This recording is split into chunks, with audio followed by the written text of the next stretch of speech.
ప్రస్తుతం మనతో పాటు ఉన్నారు ప్రముఖ జ్యోతిష్యులు వేణుస్వామి గారు. ఇప్పుడు వారితో మాట్లాడి మరిన్ని విషయాలు తెలుసుకుందాం. ముఖ్యంగా మనకెన్నో సందేహాలు ఉంటూ ఉంటాయి, వాటి గురించి అడిగి తెలుసుకునే ప్రయత్నం చేద్దాం.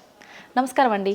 నమస్తే తల్లి. ఓం నమో వెంకటేశాయ. వెంకటాద్రి సంస్థానం బ్రహ్మాండే నాసికించిన వెంకటేశ సమోదేవో నా భూతో నా భవిష్యతి. ఇప్పటి వరకు కూడా రకరకాల విపత్తులు అయితే మనం చూసాం. గత ఉగాది మన కొత్త సంవత్సరం నుంచి కూడా ఇప్పటి వరకు చాలా విపత్తులు చూసినాం. అంటే పంచభూతాల్లో ఒక్కొక్కటి ఒక్కొక్క ప్రళయంగా, అగ్ని ద్వారా కావచ్చు, గాలి ద్వారా కావచ్చు, రకరకాలుగా. ఇప్పుడు ఈ గ్రహాల మార్పుల వల్ల ఏవో రాబోతున్నాయని, మొన్న రీసెంట్గా బ్రహ్మంగారి ఇల్లు కూలింది అని, అంటే ఎక్కడ ఏ మూలన ఏం జరిగినా కూడా దాన్ని ప్రతి ఒక్కదానికి లింక్ చేసి దానివల్ల ఏదో దుష్ప్రభావాలు రాబోతున్నాయి, దీనివల్ల ఇబ్బందులు పడబోతున్నారని చెప్పి చెప్తున్నారు. మరి ఈ 2026 మనమైతే ఉగాది నుంచి చూసుకుంటాం, కానీ ఆంగ్ల నూతన సంవత్సరం రాబోతోంది.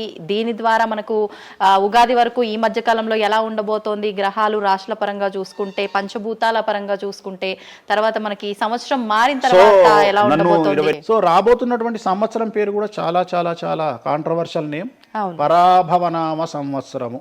పరాభవము అంటే ఓటమి, అవమానముతో కూడిన ఓటమి అని అర్థం. పరాభవము దుర్యోధనుడికి మయసభలో జరిగినది పరాభవము. సో అలాంటి పరాభవము ఎవరికి జరుగుతుంది అంటే, ఎవరి జాతకంలోనైతే ఏలినాటి శని ఉందో, 6వ స్థానంలో శని ఉన్నాడో, 8వ స్థానంలో శని ఉన్నాడో, 12వ స్థానంలో గురువు ఉన్నాడో, వాళ్లకు ఈ సంవత్సరం సంచలనాలు ఉండబోతా ఉన్నాయి. అది మేషరాశి కావచ్చు, మీనరాశి కావచ్చు, సింహరాశి కావచ్చు. సో ఇలాంటి వారికి ఈ సంవత్సరం పెను సంచలనాలు ఉండేటువంటి అవకాశాలు ప్రస్ఫుటంగా కనిపిస్తా ఉన్నాయి. సో ఇది ఓవరాల్ గా సంవత్సర ఫలితము. ఇక 12 రాశులకు సంబంధించి ముందుగా మేషరాశి కనుక తీసుకున్నట్లయితే, మేషరాశికి ఈ సంవత్సరము ఏలినాటి శని నడుస్తూ ఉంది. సో ఏలినాటి శని ఒక పక్క గురువు బాగాలేడు, ఒక పక్క రాహు బాగాలేడు, ఒక పక్క కేతు బాగాలేడు. సో ఇలాంటి సందర్భంలో పెను సంచలనాలకు కారణభూతమయ్యేటువంటి అవకాశం ఉంది. సో విద్యార్థులకు ఉత్తీర్ణత శాతం తగ్గుతుంది, కోరుకున్న ప్లేస్మెంట్స్ రావు, వీసా రిజెక్ట్ అయ్యే అవకాశం ఉంది. ఉద్యోగస్తులకు పై అధికారుల వల్ల సమస్యలు ఉంటాయి, ప్రమోషన్లు ఆగిపోతాయి. సో బదిలీలు చాలా దూరంగా బదిలీలు అయ్యే అవకాశం కనిపిస్తూ ఉంది. రాజకీయ నాయకులకు ఫెయిల్యూర్స్ కనిపిస్తూ ఉన్నాయి, ఉన్న పదవులు కోల్పోయే అవకాశం కనిపిస్తుంది, ఎన్నికలలో ఓటమి కనిపిస్తూ ఉంది. రైతులకు మొదటి పంట కంటే రెండవ పంట బాగుండే అవకాశం ఉంది. కళాకారులకు, క్రీడాకారులకు అవకాశాలు తగ్గిపోయి ఆదాయం తగ్గిపోయే అవకాశం ఉంది. స్త్రీలకు సంబంధించి భర్తల మధ్యన గొడవలు అయ్యే అవకాశం ఉంది. అలాగే వ్యాపారస్తులకు, బ్యూరోక్రాట్లకు ఈ సంవత్సరం ఏసీబీ, సిబిఐ, సిఐడి లాంటి కేసులు లేదా ఈడీ కేసులు కనిపిస్తూ ఉన్నాయి. ఈ సంవత్సరం ఓవరాల్గా మేషరాశి వాళ్ళని తీసుకుంటే న్యాయపరమైన ఇబ్బందులు, ఆర్థికపరమైన ఇబ్బందులు, ఆరోగ్యపరమైన ఇబ్బందులు, తండ్రికి సంబంధించిన అపమృత్యు గండము, అలాగే న్యాయపరమైన చిక్కులు, వాహన ప్రమాదాలు, భార్యాభర్తల మధ్యన గొడవలు, ఇవన్నీ మేషరాశి వారికి కనిపిస్తూ ఉన్నాయి. మరి ఏం చేసుకోవాలా అంటే, తిరునల్లా శనీశ్వర ఆలయంలో ప్రత్యేకమైన శని పూజ నిర్వహించుకోవడంతో పాటు నలుపు రంగు దుస్తులకు దూరంగా ఉండడము, నలుపు చెప్పులు, నలుపు వాహనాలకు దూరంగా ఉండడము, లెదర్ వస్తువులకు దూరంగా ఉండడము, నలుపు లెదర్ వస్తువులకు దూరంగా ఉండడం వల్ల సమస్యల నుండి గట్టెక్కుతారు. ఏడాదంతా వీటికి దూరంగా ఉండాలి. మరి తర్వాత నెక్స్ట్ వృషభ రాశి. సో వృషభ రాశి వారికి ఈ సంవత్సరం 100కు ఇంచుమించుగా 75% అనుకూలంగా ఉంది. రాహువు, కేతువు, గురువు, శని అనుకూలత కనిపిస్తూ ఉంది. చాలా బాగుండబోతా ఉంది. ఈ సంవత్సరం మే నుండి విపరీతమైన రాజయోగం పట్టబోతా ఉంది. చాలా అనుకూలంగా ఉంది. విద్యార్థులకు ఉత్తీర్ణత శాతం ఉంటుంది. స్త్రీలకు అనుకూలమైన ఫలితాలు ఉంటాయి. స్త్రీలకు మీ ఇంట్లో కమాండింగ్ అంతా మీదే ఉంటుంది. రాజకీయ నాయకులకు ఎన్నికలలో విజయాలు సాధిస్తారు. డబ్బులు ఎక్కువ ఖర్చైనా విజయాలు సాధిస్తారు. అలాగే రైతులకు 2 పంటల దిగుబడి, రాబడి బాగుంటుంది. విద్యార్థులకు కోరుకున్న ప్రదేశాల్లో సీట్లు వస్తాయి. ఉత్తీర్ణత శాతం పెరుగుతుంది. అవివాహితులకు వివాహ యోగ సూచనలు కనిపిస్తున్నాయి. సంతానం లేని వారికి సంతాన యోగం కనిపిస్తూ ఉంది. వ్యాపారస్తులకు, అన్ని రంగాల వ్యాపారస్తులకు అనుకూలమైన ఫలితాలు ఉండబోతా ఉన్నాయి. క్రీడాకారులకు, కళాకారులకు అవకాశాలు, ఆదాయము పెరుగుతాయి. ఓవరాల్గా ఈ సంవత్సరం పూర్తి స్థాయిలో మీకు ఎటువంటి సమస్యలు కనిపించడం లేదు. చాలా బాగుంది. కాబట్టి మీకు ఎటువంటి రెమెడీస్ అవసరం లేదు. వీలైతే సోమవారం నాడు శివాలయంలో రుద్రాభిషేకాన్ని నిర్వహించుకోండి. సో నెక్స్ట్ మిథున రాశి. ఈ సంవత్సరం ఏదైనా రాశి 100కు 110% అనుకూలంగా ఉంది అంటే మిథున రాశి. సో గురువు, రాహువు, కేతువు అన్ని గ్రహాలు అనుకూలంగా ఉన్నాయి. పట్టిందల్లా బంగారంగా ఉంటుంది. గురువు అతిచారం వల్ల మీ జాతకం చాలా బాగుండబోతా ఉంది. గత 10 సంవత్సరాల నుండి మీరు పడుతున్నటువంటి కష్టాలన్నీ తొలగిపోయే అవకాశాలు కనిపిస్తూ ఉన్నాయి. సో కొత్త స్పీడ్తో ముందుకు వెళ్ళండి, కొత్త ఆలోచనలు చేయండి, ఎంత గొప్పగా జీవితంలో ముందుకెళ్లాలో ప్లాన్ చేయండి, చాలా గొప్పగా ఆలోచించండి, చిన్నగా ఆలోచన చేయకండి. గురువు విపరీత రాజయోగాన్ని ఇవ్వబోతా ఉన్నాడు. దైవబలం మీకు అనుకూలంగా ఉంది, గురుబలం మీకు అనుకూలంగా ఉంది, శనిబలం మీకు అనుకూలంగా ఉంది. కాబట్టి కొత్త వ్యాపారాలు ప్రారంభించండి. విపరీతమైనటువంటి చాలా గొప్పగా కలలు కనండి. ఆ కళలను సాకారం చేసుకునే దిశగా ప్రయాణం చేయండి. విద్యార్థులకు అనుకూలంగా ఉంది, ఉద్యోగస్తులకు అనుకూలంగా ఉంది, వ్యాపారస్తులకు అనుకూలంగా ఉంది, రైతులకు 2 పంటలు అనుకూలంగా ఉంది. సో ప్రతి వాళ్ళు చెరువులు, తర్వాత చేపల చెరువులు, రొయ్యల చెరువులు పండించే వాళ్ళకు అనుకూలంగా ఉంది, పౌల్ట్రీ ఫామ్ వాళ్ళకు అనుకూలంగా ఉంది, రాజకీయ రంగం వారికి అనుకూలంగా ప్రజల్లో మంచి మార్పులు కనిపిస్తూ ఉన్నాయి. స్త్రీలకు మీదే కమాండింగ్గా ఉంటుంది, కుటుంబంలో మీరు ఏం చెప్తే అది జరిగేటువంటి అవకాశాలు కనిపిస్తూ ఉన్నాయి. సో మిథున రాశి వారికి పూర్తి స్థాయిలో అనుకూలంగా ఉంది. ఎటువంటి రెమెడీస్, ఎటువంటి పూజలు అవసరం లేదు. అద్భుతమైతే వీళ్ళది. నెక్స్ట్ కర్కాటక రాశి. సో నెక్స్ట్ కర్కాటక రాశి. సో కర్కాటక రాశి వారికి కూడా ఇంచుమించు 90% అనుకూలంగా ఉంది. కాకపోతే ఇక్కడ ఉన్న సమస్య ఏంటి అంటే మే వరకు 2026 మే వరకు కొద్దిగా వీళ్ళకు గురువు 12వ ఇంట్లో ఉన్నాడు కాబట్టి కాళ్ళు చేతులు విరిగే అవకాశం ఉంది, దెబ్బలు తగిలించుకునే అవకాశం కనిపిస్తూ ఉంది. జాగ్రత్తగా ఉండండి. సాధ్యమైనంత వరకు yellow colour, lemon yellow colour దుస్తులు ధరించే ప్రయత్నం చేయండి. చాలా అనుకూలంగా ఉండబోతూ ఉంది. రాజకీయ రంగంలో ఉండే వాళ్లకు విపరీతమైనటువంటి విజయాలు సిద్ధిస్తాయి. జనాల్లో అనుకూలమైన వాతావరణం ఉంటుంది. వ్యాపారస్తులకు విశేషించి అనుకూలంగా ఉంటుంది. విద్యార్థులకు అనుకూలంగా ఉంటుంది. అలాగే రైతులకు అనుకూలంగా ఉంటుంది. కళాకారులకు, క్రీడాకారులకు మరీ అనుకూలంగా ఉంటుంది. కాకపోతే ఓవరాల్గా కర్కాటక రాశి వారికి ఈ సంవత్సరం కొద్దిగా శత్రువుల యొక్క బెడద ఒక 10% కనిపిస్తూ ఉంది. కానీ శత్రువులను పట్టించుకోకండి. శని బలం వల్ల వాళ్ళు ఎంత ప్రయత్నాలు చేసినా, రాహు బలం వల్ల వాళ్ళు ఎంత ప్రయత్నాలు చేసినా మిమ్మల్ని ఎవరు ఏమీ చేయలేరు. సో మీరు చేయాల్సింది ప్రతి గురువారం నాడు లెమన్ ఎల్లో దుస్తులు ధరించే ప్రయత్నం చేయండి. అలాగే శ్రీకాళహస్తిలో గురు దక్షిణామూర్తి వద్ద గురువారం నాడు గురుహోరలో గురువుకు అంటే దక్షిణామూర్తికి అష్టోత్తర పూజ చేయించుకోండి. అలాగే పసుపు రంగు పువ్వు ఏదైనా ఉంటే అక్కడ నుండి తెచ్చుకొని ఇంట్లో పెట్టుకోండి. మీకు అనుకూలమైన ఫలితాలు ఉంటాయి. అంటే శని వీళ్ళకి ఫేవర్గా ఉన్నాడు అంటే శని వీళ్ళకి చాలా ఫేవర్గా ఉన్నాడు, రాహు ఫేవర్గా ఉన్నాడు, కేతు ఫేవర్గా ఉన్నాడు, మే నుండి గురువు కూడా ఫేవర్గా ఉంటాడు.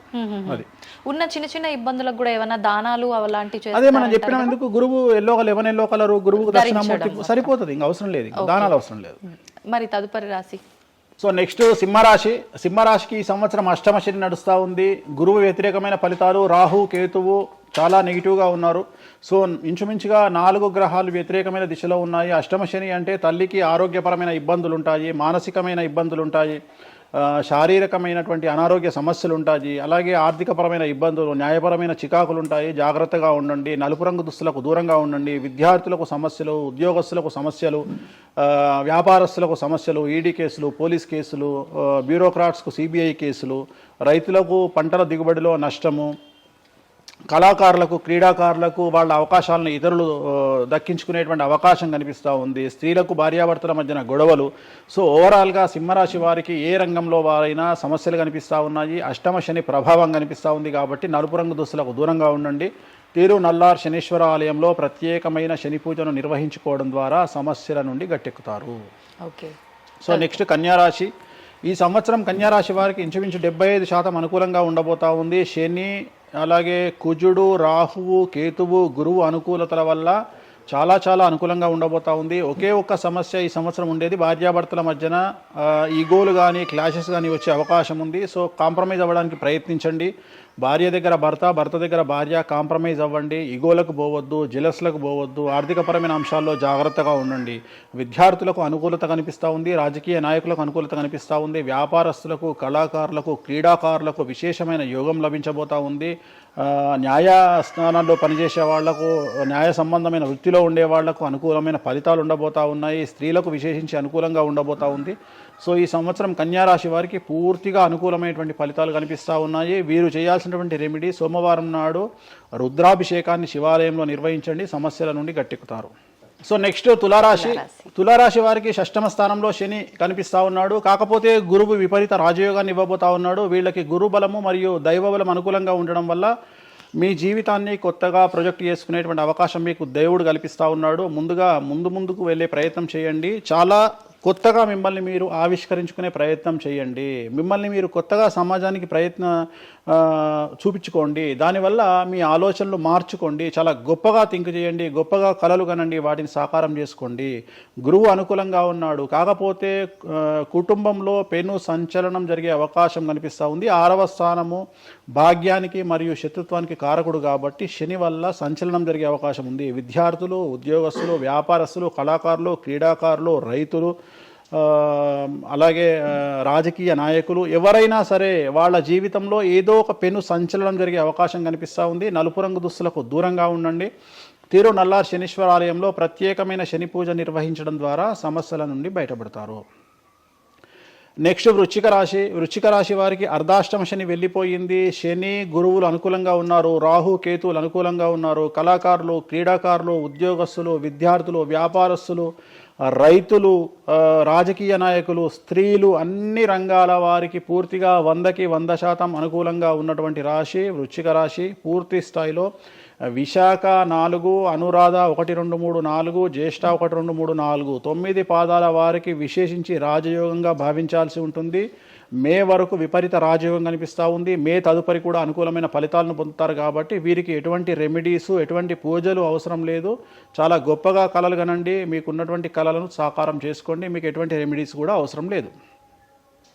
నెక్స్ట్ ధనుసు రాశి వారికి అర్ధాష్టమ శని నడుస్తూ ఉంది. అర్ధాష్టమ శని అనేటువంటిది డబ్బులను అధికంగా ఇచ్చి ఆ డబ్బుల ద్వారా సమస్యలు తెచ్చేటువంటి ఒక పరిస్థితి.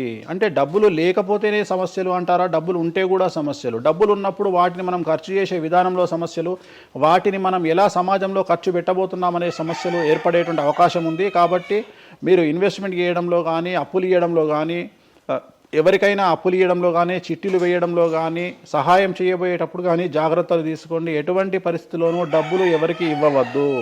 సో ధనుస్సు రాశి వారికి డబ్బు పరంగా సమస్యలు ఏర్పడే అవకాశం ఉంది. రాక డబ్బులు వచ్చినాయి కాబట్టి తీసుకెళ్ళి వేరే వాళ్ళకి ఇచ్చి మోసపోయే అవకాశాలు కనిపిస్తూ ఉన్నాయి. ఈ ఒక్క విషయంలో ధనుసు రాశి వాళ్ళు జాగ్రత్తలు తీసుకుంటే విద్యార్థులకు, ఉద్యోగస్తులకు, కళాకారులకు, క్రీడాకారులకు, రాజకీయ నాయకులకు, స్త్రీలకు, వ్యాపారస్తులకు, రైతులకు, అన్ని రంగాల వారికి ఈ సంవత్సరం అనుకూలంగా ఉంటుంది.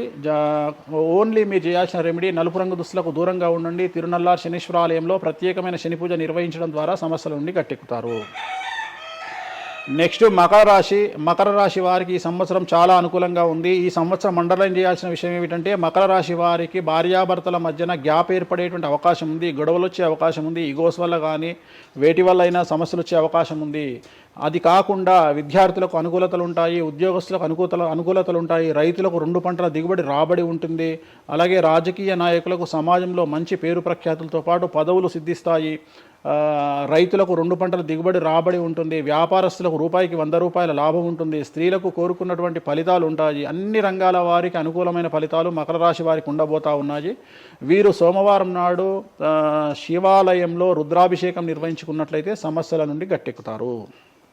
సో నెక్స్ట్ కుంభరాశి వారికి ఏలినాడు శని చివరి అంకంలో ఉంది. చాలా సమస్యలు కనిపించబోతా ఉన్నాయి. కుటుంబంలో ఎవరిని తీసుకున్నా విద్యార్థులు, ఉద్యోగస్తులు, వ్యాపారస్తులు, కళాకారులు, క్రీడాకారులు, రాజకీయ నాయకులు, స్త్రీలు, ఉద్యోగస్తులు, బ్యూరోక్రాట్లు అందరికీ సమస్యలు ఉన్నాయి. వాహన ప్రమాదాలు, పోలీస్ కేసులు, కోర్టు కేసులు, ఆరోగ్యపరమైన ఇబ్బందులు, మానసికమైన ఇబ్బందులు, స్త్రీలకైతే థైరాయిడ్ సమస్యలు, పీసీఓడి సమస్యలు, గర్భసంచికి సంబంధించిన సమస్యలు, మానసికమైన ఇబ్బందులు బాధించే అవకాశం కనిపిస్తూ ఉంది. జాగ్రత్తగా ఉండండి. నలుపు రంగు దుస్తులకు దూరంగా ఉండండి. శనివార నియమాన్ని పాటించండి. సప్త శనివార వ్రతాన్ని పాటించండి. సప్త శనివార వ్రతం అంటే శనివారం నాడు శ్రీ వెంకటేశ్వర స్వామి వారికి సంబంధించినటువంటి వ్రతము. ఇది పుస్తకం మీకు మార్కెట్లో దొరుకుతుంది, తీసుకొచ్చుకొని 7 వారాల పాటు 7 శనివారాల పాటు చేయండి. సమస్యల నుండి గట్టెక్కుతారు. ఇక చివరిది లాస్ట్ది అనేటువంటిది మీనరాశి వారికి ఈ సంవత్సరం జన్మశని నడుస్తూ ఉంది. జన్మశని చాలా డేంజరస్గా ఉండబోతూ ఉంది. ఏ రంగంలో ఉండే వారికైనా ఈ సంవత్సరం సమస్యలు తప్పవు. ఆర్థికంగా, సామాజికంగా, న్యాయపరంగా, ఆరోగ్యపరంగా, వాహన ప్రమాదాలు అవ్వచ్చు, ఆర్థికపరమైన నష్టాలు అవ్వచ్చు, పోలీస్ కేసులు అవ్వచ్చు, ఇంట్లో తల్లిదండ్రులు ఒకళ్లకు ప్రాణగండాలు అవ్వచ్చు, భార్యాభర్తల మధ్యన గొడవలు అవ్వచ్చు. మరీ ముఖ్యంగా ఈ సంవత్సరం మీనరాశి జాతకులు ఉండేటువంటి ఇళ్లలో మగవాళ్లకు సంపాదన లేకుండా ఖాళీగా ఉండడం వల్ల ఆడవాళ్లు మాత్రమే సంపాదించి, ఆడవాళ్ల ఉద్యోగంతో డబ్బులు సంపాదించి, ఆడవాళ్ల అంటే భార్యల మీదనో, ఆడవాళ్ల కూతుళ్ళ మీదనో, తల్లి మీదనో బ్రతికేటువంటి పరిస్థితి మగవాళ్లకు ఉండే అవకాశం ఉంది. కాబట్టి ఈగోలను చంపుకోండి.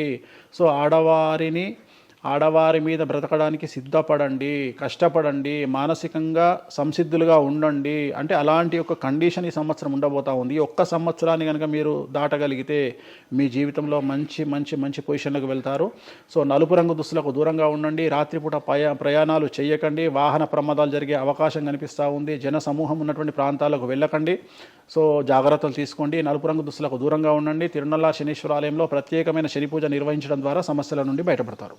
ఇప్పుడు ఈ రాశి ఫలాల్ని ఈ మధ్యకాలంలో చాలా మంది ఫాలో అవుతున్నారండి. ఇది అక్షరం అంటే పేరులో మొదటి అక్షరాన్ని బట్టి ఫాలో అవ్వాలా, లేదంటే డేట్ ఆఫ్ బర్త్ బట్టి వచ్చే రాశిని ఫాలో ఇది అవ్వాలా? పేరులో దాని సంబంధం లేదు, డేట్ ఆఫ్ బర్త్ ప్రకారం చూసుకోవాలి. రెండోది ఇది గోచారం, గ్రహచారం వేరు, గోచారం వేరు. ఇది జస్ట్ గోచారం ప్రకారం ఎలాగైతే మనము సౌరమానం ప్రకారము మనం చూసుకుంటామో అలా ఇది ఓన్లీ చాంద్రమానం ప్రకారము మీ నక్షత్రం ప్రకారం చూసుకోవాల్సిందే. మళ్ళీ వ్యక్తిగతమైన జాతకం వేరు. అంటే ఒక 3-4 రాశులు మినహాయించి అన్ని రాశుల వారికి కొంచెం ఇబ్బందికర పరిస్థితులే ఉన్నాయి. దానికి మీరు చెప్పిన రెమెడీస్ చేసుకుంటే సరిపోతుంది. అసలు నువ్వు జనవరి 1కు ముందు నా దగ్గరికి ఇంటర్వ్యూకి ఎందుకు వచ్చినావు? ఎందుకు రావద్దు? ఉగాది కదా నువ్వు రావాలి. ఉగాదిది సపరేట్, అప్పుడు కొత్త పంచాంగం దృష్ట్యా ఇది సపరేట్. క్వశ్చన్ లేదు. ఎందుకని? తప్పు. దీనికి ఆన్సర్ చెప్పినాకనే ముందరకు పోవాలి మనం.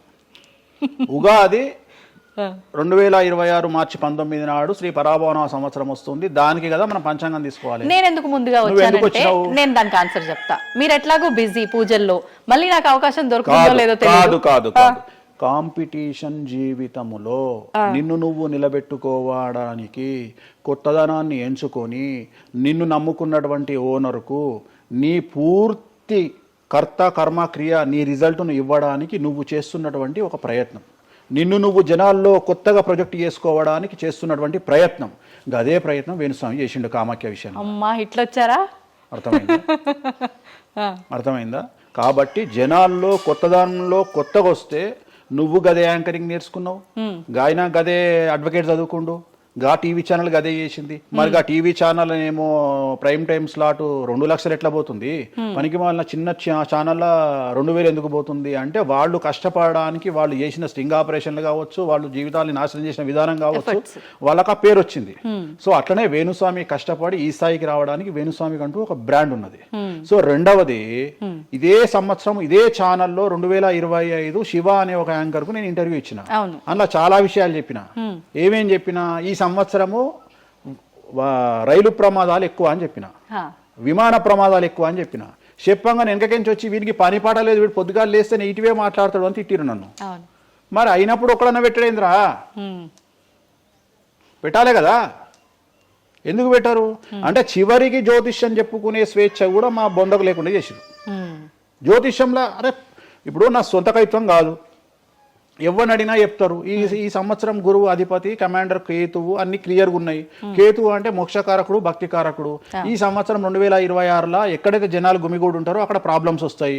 అది రేపు జరగబోయేటువంటి పుష్కరాలు కావచ్చు, రేపు జరగబోయే సమ్మక్క సారక్క పండగ కావచ్చు, లేకపోతే దేవాలయాల్లో ముక్కోటి ఏకాదశి కావచ్చు, ఎక్కడైతే భక్తి భావం ఉంటుందో అక్కడ చాలా పెద్ద పెను ప్రమాదాలు సంచలనాలు జరుగుతాయని శాస్త్రం చెప్తుంది. శాస్త్రం చెప్పినప్పుడు ఆ శాస్త్రాన్ని వేణుస్వామి చెప్తున్నాడు. దీన్ని కూడా తప్పు తీసుకుపోయి వేణుస్వామి ఏలినాడు శని నడుస్తుంది మేషరాశికి, మేషరాశి బాగుండదు అని చెప్పాలి కానీ మేషరాశి సూపర్ స్టార్లు అవుతారని నేనెందుకు చెప్తా అంటే, అక్కడ చూసిన వేణుస్వామి మన ఒక ఆమె నేను మీనరాశి బాగాలేదంటే మీనరాశికి బాగాలేదని చెప్తున్నా వేణుస్వామి ఎక్కడ ఎప్పుడు వేణుస్వామి అని ఇట్లా ఊతుంది, ఇట్లనే ఊతుంది ఆమె, ఇట్లనే అంటుంది వేణుస్వామి చెప్పిండు అని తిట్టింది. నువ్వు నమ్మవమ్మా, ఆమె అమెరికా నుండి పంచుప్రభాకర్ అని ఒక ఆయన ఉంటాడు, ఆయన తిట్టిండమ్మా ఆ బూతులు భగవంతా నేనైతే తెల్లారి చచ్చిపోతుండే. అంటే వాళ్ళిద్దరికి ఫైటింగ్ జరిగి గదే మీనరాశి అని చెప్తున్నాను నేను. ఆమె మీనరాశి అంట, గదే మీనరాశి అంటున్నాను. అంటే నేను చెప్పేది అదే.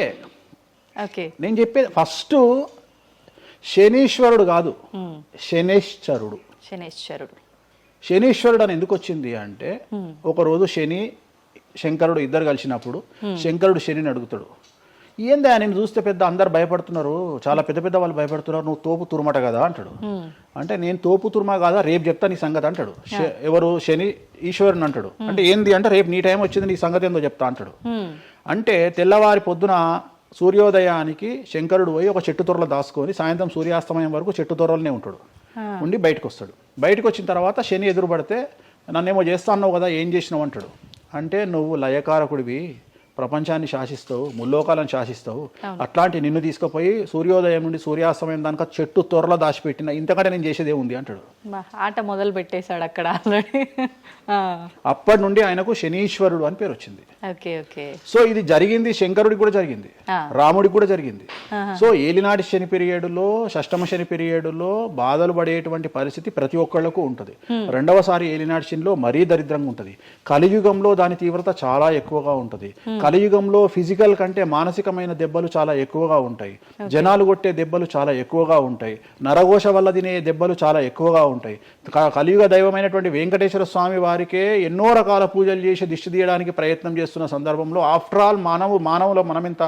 సో మన మీద ఎన్నో రకాల దుష్ప్రయోగాలు ఉంటాయి, ఎన్నో రకాల నరఘోషలు ఉంటాయి. సో ఇవన్నీ జనాలకు తెలియజేయాల్సిన బాధ్యత ఒరిజినల్ పండితుడిగా, ఒరిజినల్ జ్యోతిష్కుడిగా నా మీద ఉంది. సో సొంత కవిత్వము జనాలకు పాజిటివ్గా చెప్పడానికి నేనేమి ఏమో అంటారు కదా, వ్యక్తిగత ఏదో అంటారు వాళ్ళను, వ్యక్తిగతంగా కౌన్సిలింగ్ ఇచ్చేటువంటి వాడిని కాదు నేను. సో నేను శాస్త్రం ఏం చెప్పిందో నేను దాన్ని మాత్రమే జనాలకు చెప్పడానికి నేను ఇక్కడ ఉన్నా. అంతేగాని క్యాన్సర్ వచ్చిన పట్టుకొని నీకు ఏం లేదు అని చెప్పి వాడిని ఇంటికి పంపించి 2 రోజుల తర్వాత సచ్చేటట్టు చేసేటువంటి నీచుడిని నేను కాదు. క్యాన్సర్ వస్తే క్యాన్సర్ వచ్చింది, ధైర్యంగా బతుకు, ఇంకా బతుకు, నీ కోరికలు తీర్చుకో, అన్ని కోరికలు తీసుకొని సావు అని చెప్తా. రెండవది అన్ని తిని 60 ఏళ్ళు పోతే ఏం తినకుండా 80 ఏళ్ళు బతికితే లాభం లేదు. సో కలియుగంలో ఇవన్నీ సమస్యలు చాలా తీవ్రంగా ఉంటాయి. భార్యాభర్త కారులో పోతే పక్కింటోడు ఏడిస్తొస్తాడు, మంచి కారు కొనుక్కుంటే ఏడిస్తొస్తాడు, ఒక పిల్లగాడు మంచి ఉత్తీర్ణత శాతంలో పాస్ అయితే ఏడిస్తొస్తారు, మంచి ఉద్యోగం వస్తే ఏడిస్తొస్తారు, ఒక పొలిటికల్ బాగుంటే తెస్తాడు, ఒక యాంకర్కు డబ్బులు వస్తే తెస్తాడు. సో ప్రతి దగ్గర ఏడుపు ఏడుపు ఏడుపు జలసు అనేటువంటిది రాజ్యమేలుతున్నటువంటి సందర్భంలో తెలుగు రాష్ట్రాలలో అది పీక్ స్థాయిలో ఉండేటువంటి పరిస్థితులలో నిజాలు చెప్పి జనాలని భయానికి దూరంగా ఉంచాల్సినటువంటి బాధ్యత నాది, జరగబోయే నష్టం నుండి కాపాడాల్సినటువంటి బాధ్యత నాది అని ఇంతమంది రాళ్ళేసినా, ఇంత చెండాల పనులు చేసినా, వ్యక్తిగతంగా నన్ను విమర్శలు చేసినా నేను ఎవరిని వ్యక్తిగతంగా విమర్శించడం లేదు. ఎందుకంటే ప్రతి ఒక్కడి ముడి కింద ఖచ్చితంగా సమస్యలు ఉంటాయి. ఈ శుద్ధపూస ఎవడూ కాదు. నాకంటూ నెల రోజులు పక్కకు తీస్తే ఒక్కొక్కటి జాతకాలు చెప్పగలుగుతా అందరివి. నేను వాటి జోలికి బోదలుచుకోవట్లేదు. శాస్త్రం ఏం చెప్పిందో శాస్త్ర ప్రామాణికంగా నేను జనాలకు తెలియజేయాలని కోరుకుంటున్నా. సో లాస్ట్ ఇయర్ ఎట్లా జరుగుతుందో 2025లో అనుభవించిన కష్టం కంటే 2026 ఎక్కువ, 2026 కంటే 27 ఎక్కువ, 27 కంటే 28 ఎక్కువ. 2025 నుండి 28 వరకు సమాజంలో ప్రకృతిలో జరిగే సంఘటనల తీవ్రత చాలా ఎక్కువగా ఉండబోతా ఉంది. ప్రకృతి పరంగా, సామాజికంగా, అగ్ని ప్రమాదాల పరంగా, వాహన ప్రయాణాల ప్రమాదంగా చాలా రకాల సమస్యలు ఈ సంవత్సరం ఉండబోతున్నాయి. ఓకే.